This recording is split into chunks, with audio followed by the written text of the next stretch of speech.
Vigiai, pois, porque não sabeis o dia nem a hora em que o Filho do Homem há de vir. Mateus capítulo 25, versículo de número 13. Olá, sou o pastor Sidney Isaías e hoje vamos meditar na parábola das 10 virgens. Queridos, seja qual for a interpretação adotada nesta parábola, gostaria de mencionar com vocês verdades que não podem ser negadas. A primeira verdade que encontramos nesta parábola das 10 virgens é que todas eram virgens. Historicamente, amados, a virgindade sempre esteve relacionado à religiosidade e ao sagrado. Na parábola, tanto as prudentes quanto as loucas eram virgens. Isso não significa, de forma alguma, que alguns perderão a salvação, mas que alguns nunca a tiveram. As virgens loucas em nenhum momento foram prudentes, e as prudentes em nenhum momento se tornaram loucas. A parábola começa e termina com 5 prudentes e 5 loucas. Se aqui a virgindade se refere à religiosidade, claramente podemos perceber então que tal religiosidade não poderá salvar ninguém. Não basta ser religioso ou virgem, é preciso ter o azeite. As loucas eram virgens, tinham lâmpadas, mas saíram sem o azeite. A segunda verdade que nós encontramos nesta parábola é que as aparências enganam. As 10 eram virgens, possuíam lâmpadas e, pelo que o versículo 6 nos diz, saíram ao encontro do esposo com as lâmpadas acesas, queridos. Nesse momento, talvez fosse praticamente ou impossível, humanamente falando, separá-las, pois aparentemente eram idênticas. Realmente, amados, é muito difícil conseguir separar alguns crentes nominais dos crentes verdadeiros. Por quê? Porque eles frequentam as mesmas igrejas, ouvem os mesmos sermões e cantam os mesmos louvores. Alguns se destacam e acabam fazendo grandes prodígios, amados. Eles oram fervorosamente, pregam eloquentemente, curam doentes, expulsam demônios e dizem levar também o nome de Cristo. Amados, eles enganam os homens, mas não enganam a Deus. Curiosamente, na parábola das 10 virgens, verso de número 12, Jesus usa praticamente a mesma expressão que ele já havia utilizado também no Evangelho de Mateus, no capítulo 7, versículo de número 23. Nunca vos conheci, apartai-vos de mim. Nosso Deus é justo e naquele dia não haverá intruso, amados. A terceira verdade que nós encontramos nesta parábola é que as lâmpadas apagaram. Se por um lado, inicialmente, é muito difícil perceber quem são os prudentes e quem são os insensatos, há um momento, querido, em que essa diferença se torna duramente visível ao apagar das lâmpadas. O cristão nominal, com sua fé histórica, não conseguirá manter sua lâmpada acesa no momento em que o noivo vier. Sua hipocrisia, sua religiosidade e sua aparência pode até iluminar o caminho de sua vida por um tempo, querido, de maneira tal que há quem o siga.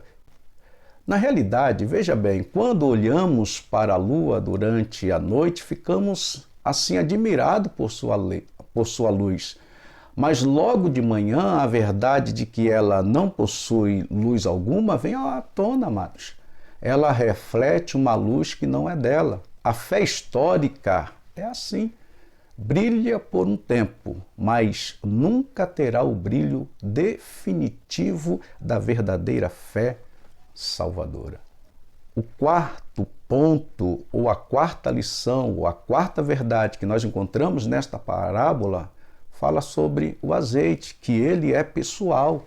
Como já dissemos, os estudiosos defendem significados diferentes para a figura do azeite. Porém, seja a graça de Deus ou a presença do Espírito Santo, ambos os significados são insubstituíveis, indivisíveis e notório na vida do verdadeiro salvo em Cristo Jesus, querido.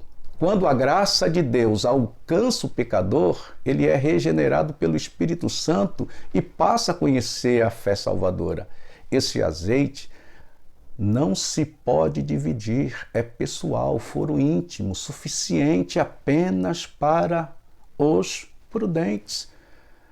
O quinto ponto que nós encontramos nesta parábola, a quinta verdade, é que o azeite não pode ser obtido por esforço humano. Talvez as virgens loucas da parábola não levaram consigo azeite porque acharam que o noivo viria rapidamente. Quando perceberam que o noivo tardou a vir, então desesperadamente tentaram comprar o azeite que lhes faltava, amados. A parábola termina com as virgens loucas batendo a porta do noivo e sendo por ele rejeitadas. Pode ser que elas queriam mostrar que se esforçaram para estar ali. Correram em busca de azeite para que pudesse participar das bodas, mas seus esforços nada puderam fazer por elas, queridos. Agora, o sexto ponto, ou a sexta verdade que nós encontramos nesta parábola, trata-se da lição principal desta parábola, que é o mandamento de vigiar. A vigilância prudente é aquela que nos prepara para uma longa espera, amado. É fácil esperar pouco tempo. Na fila de um banco, quando o tempo de atendimento é curto, todos permanecem esperando, mas quando a fila é imensa e demorada, muitos desistem, amados. A demora da volta de Cristo separa os prudentes dos loucos, os sábios dos tolos. Precisamos ser zelosos todo o tempo de nossas vidas, amados. O zelo temporário pela volta de Cristo não serve para nada. Precisamos estar pronto e isso pode significar uma longa espera. Algumas pessoas acham que vigiar é esperar pela volta de Cristo a qualquer momento. Mas, na verdade, amados, vigiar é estar preparado para a volta dele a todo tempo. Isso até parece ser a mesma coisa, mas acredite, não é. E explico. Essa parábola nos ensina tal diferença. As virgens nécias esperaram o noivo a qualquer momento, mas apenas as prudentes esperaram a todo tempo. Elas tinham o azeite, elas estavam preparadas para uma longa espera, querido. Elas vigiaram. Para concluir, nada melhor do que a própria palavra de Jesus para nos instruir com relação a isso. Olha que ele diz: vigiai, pois porque não sabeis o dia nem a hora em que o Filho do Homem há de vir. Amados, meu desejo sincero é que possamos, naquele dia, desfrutar do óleo ao invés de tentar comprá-lo em sinal de loucura. A parábola das 10 virgens certamente é um alerta importante para todos nós. Que Deus os abençoe e te espero no nosso próximo encontro, se assim Deus nos permitir. Que Deus abençoe. Amém.